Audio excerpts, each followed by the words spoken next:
Now, live from NBC4 Columbus, this is NBC4 at 11. Here for you. Coming up next, we'll show you how money from the sanctions against Penn State as a result of the Jerry Sandusky case is making a difference for children in Central Ohio.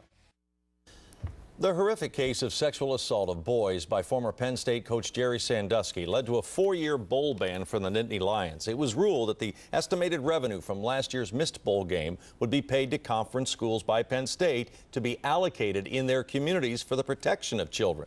Ohio State designated 2 organizations here. Nationwide Children's Hospital got the lion's share, but the rest goes to another child advocacy group that hopes something good can come from the tragic suffering in Happy Valley.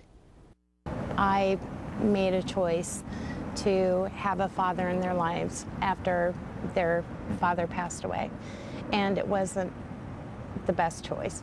Nicole Cottle made that choice several years after the children's father, a Kirkersville police officer, suddenly passed away, telling me the 5 years that followed were very tough. And after years of physical, emotional abuse, we picked up and left.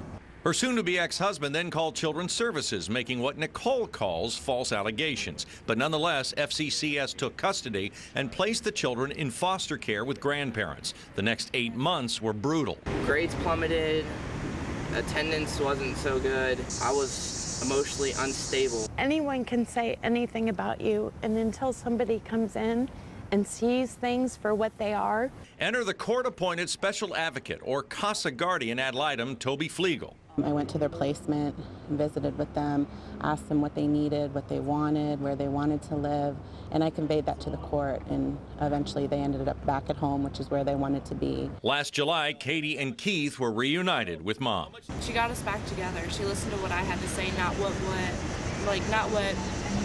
Children's Services wanted for us. CASA has 260 volunteer guardian advocates, but there are an estimated 3,500 children in Franklin County in the place where Keith and Katie were.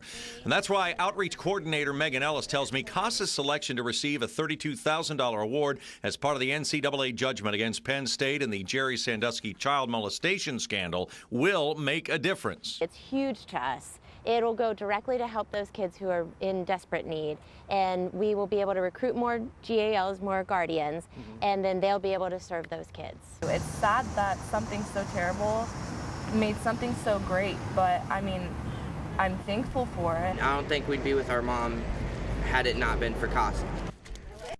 Now, the need is certainly great for volunteer guardians who get just one case with 5 to 10 hours of service a month. For info